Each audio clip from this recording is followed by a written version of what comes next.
as you can see, there's a lot of work to do and we need a lot of help. So how can you get involved? The first thing on my list, and my list isn't perfect, there's some other things I'm going to mention as well because things always develop. Contribute learner data to our corpus. If you think that your institution would like to be involved and contribute student work, we have a very simple, easy to use interface set up. My corpus colleague back at the press has worked really hard to make it user friendly and mostly done online. There's a bit of paperwork that has to go back and forth to get consents and permissions and so on. And you don't have to be a great big school. You can have, you know, I think as few as something like fewer than 100 learners will do.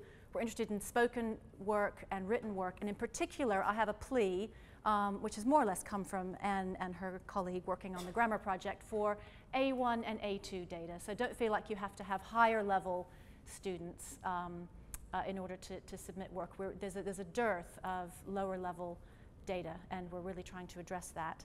So I mentioned the Shannon School of Hotel Management. That was a big project. Not all of our corpus collection projects are that big. So think about that. There's more detail on our website, or feel free to speak to me or email me anytime. We've just this week posted a survey on our website in the handout pack that you were given. If you came in late, you can get a handout pack before you leave. We've put a survey. There's an article on the website which has a link to a survey. It's on the front page.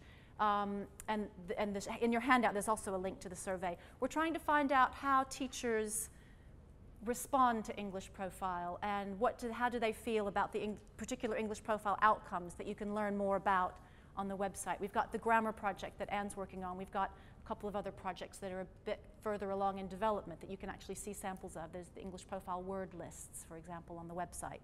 So have a look at the website, complete the survey, get in touch with us. Also, if you have an institution that you think might like to be involved in research in a more in-depth kind of way, we're looking for institutions that we can visit and have a chat with about how they perceive English profile, how they think that it would fit in with their teaching, because we want to be able to tailor the English profile outcomes and the English profile published materials to what you want and what you need. And we're in a really critical stage for that right now. So please, can you help?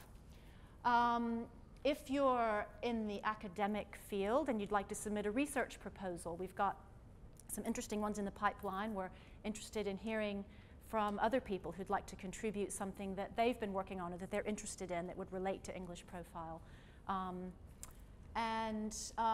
Simply register on the website. I know we have a growing, I can't remember how many, but I think more than 500 people now, or maybe even more than that, registered on the website. Then you can receive updates, information about news and events, and find out. We have English profile seminars and workshops twice a year, either in Cambridge or we're having one in, this is not completely confirmed, but in Madrid in late October, which will be a sort of a pedagogical day or two where we'll be talking about English profile issues.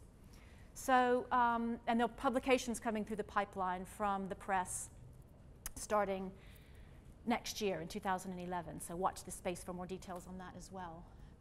Yeah, and just generally spread the word. Tell your friends and colleagues. If you think it's interesting, if you like the sound of it, find out more, look on the website. We're very approachable, we're friendly, and we'd like to have you involved. I put this slide in just this week. We've, as part of our English profile efforts, we've established a journal, a Cambridge journal, that's going to be published online incrementally. We have an inaugural issue that'll be coming out in the next couple of months, and Mike McCarthy and John Hawkins, who Anne referred to, are going to be the editors of the journal, and we've got quite a nice editorial board set up.